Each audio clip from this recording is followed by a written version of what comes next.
Prophet peace be upon him has also declared obligatory to obey his sunnah।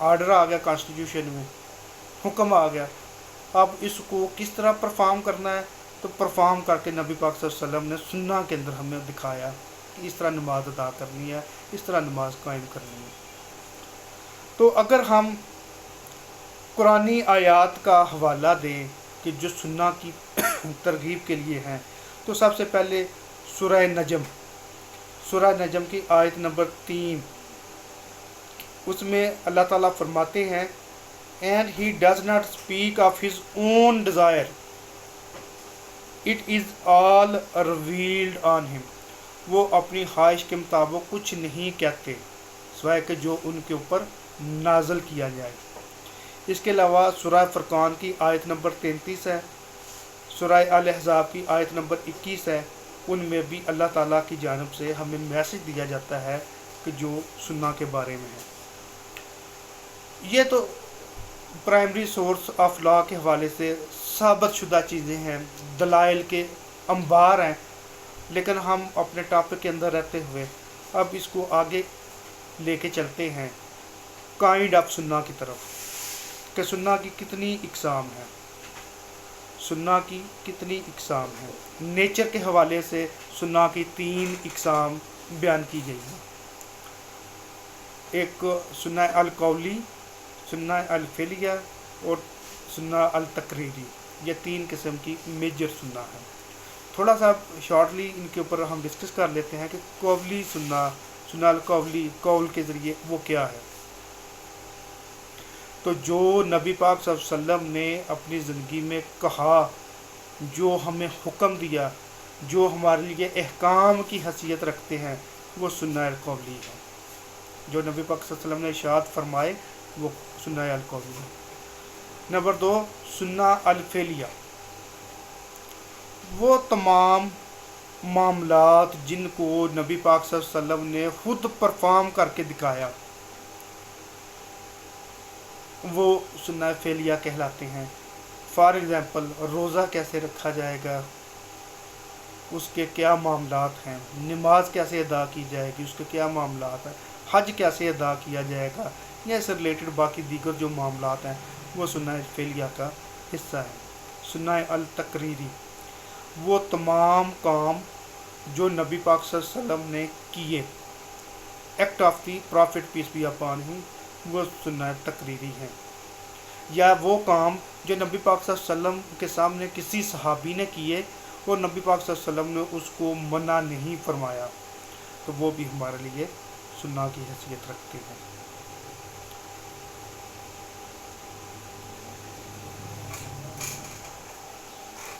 اب ہم حدیث کی طرف آتے ہیں کہ حدیث جو ہے وہ وربل کمیونیکیشن ہے، کسی بھی طرح کی ہے، یا کچھ حکم ہے جو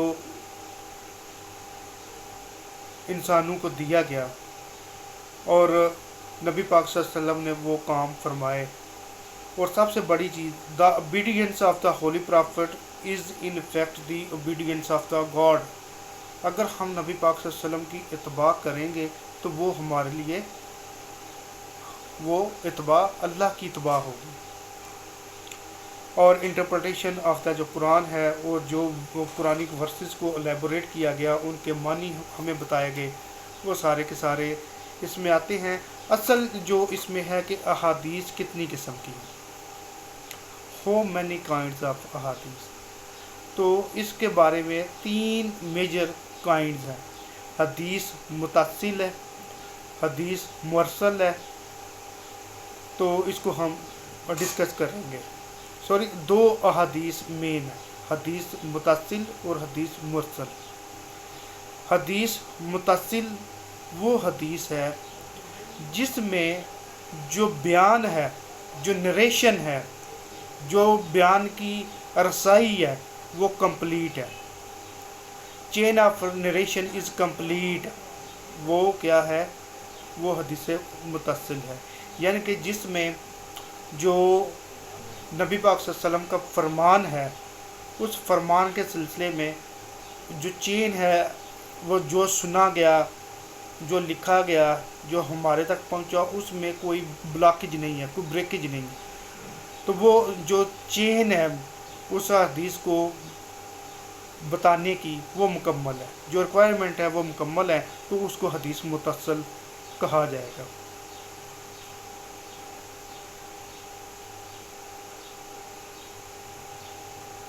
اور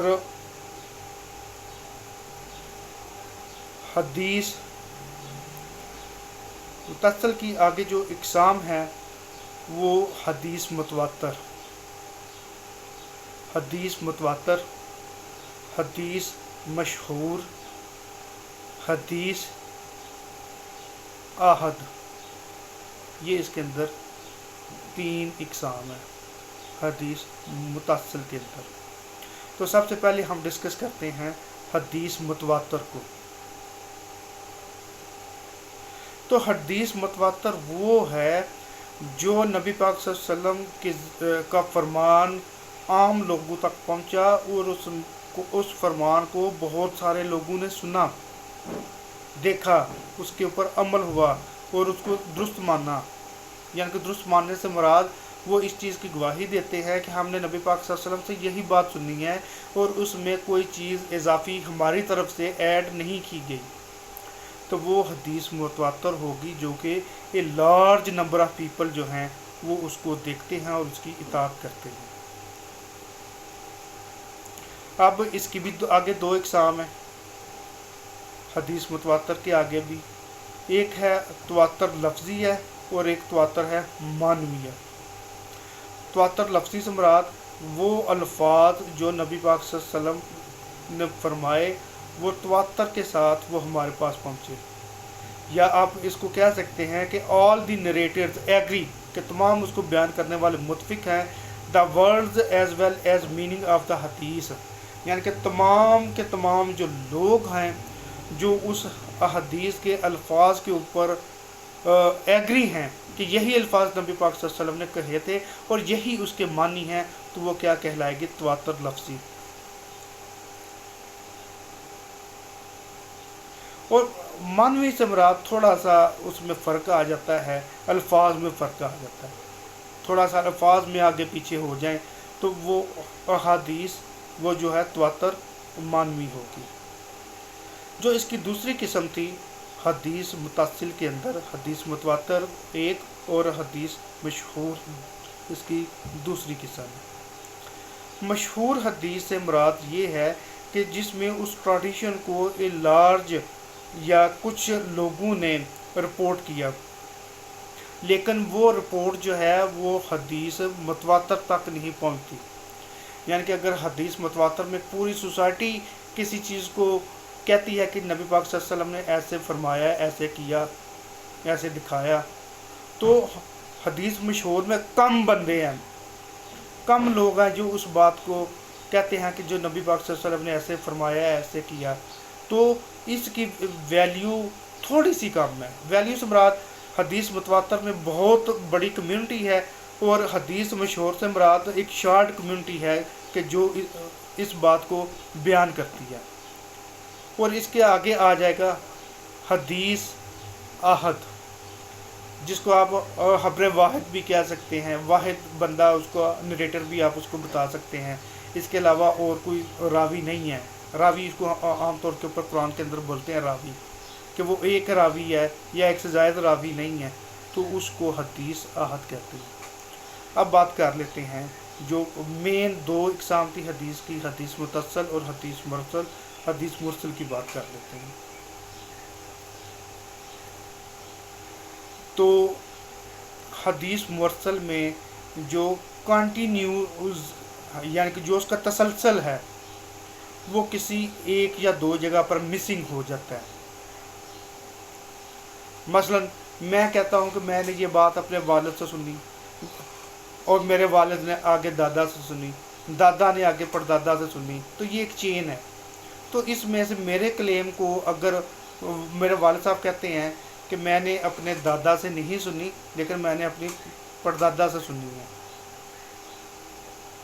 یا میرے والد صاحب یعنی کہ بیچ میں سے ایک چین مس ہو جائے، چین بریک ہو جائے، تو وہ جو حدیث ہے وہ حدیث مرسل کہلائے گی، جس میں نریٹرز جو ہیں اس کو راوی جو ہے وہ کسی ایک یا زائد جگہ پر مسنگ ہے، تو اس کو حدیث مرسل کا نام دیا گیا ہے، لیکن حدیث مرسل بھی ایک حکم کی حیثیت رکھتی ہے، حکم کی حیثیت رکھتی ہے۔ تو اگر ہم اس کی افادیت یا امپورٹنس کے اوپر بات کریں تو حدیث یا سننا وہ ہمارے لیے ایک قانون سازی کا درجہ رکھتی ہے۔ قرآن کی پریکٹیکل انٹرپریٹیشن جو ہے وہ حدیث کے اندر ہے۔ تو بلا شبہ ہمارا ایمان ہے، ہمارا عقیدہ ہے کہ جو قرآن میں اللہ تعالیٰ نے فرمایا، نبی پاک صلی اللہ علیہ وسلم نے اس کے اوپر عمل کر کے ہمیں دکھایا۔ تو اسلامک لیگل سسٹم کے اندر اگر ہم سورسز آف لا کی بات کریں تو قرآن تو کانسٹیٹیوشن کی حیثیت رکھتا ہے، اور جو احادیث ہے اس کے کانسٹیٹیوشن کی معتبر انٹرپریٹیشن ہے، ریلائیبل انٹرپریٹیشن ہے، ایگزیکٹ انٹرپریٹیشن ہے، جس کو کوئی دنیا کا فرد ڈینائی اس انٹرپریٹیشن کو نہیں کر سکتا۔ تو انشاءاللہ تعالیٰ اگلا لیکچر جو ہوگا پرائمری سورسز آف لا کے حوالے کا نیکسٹ ٹاپک اجماع ہوگا۔ تو اس وقت تک اجماع کو انشاءاللہ تعالیٰ ہم انٹرپریٹ کریں گے۔ تو آپ لوگوں سے گزارش ہے کہ جنہوں نے میرا چینل سبسکرائب نہیں کیا وہ پلیز سبسکرائب کر لیں، تاکہ آپ کو نئی آنے والی ویڈیوز جو ہیں وہ مل سکیں، اور اس کے لیے آپ بیل کے آئیکن کو بھی پریس کر دیں تاکہ آپ کو وہ بر وقت مل سکے۔ انشاءاللہ تعالیٰ اجماع کے ساتھ نیکسٹ لیکچر میں ملاقات ہوگی، اس وقت تک کے لیے اللہ حافظ۔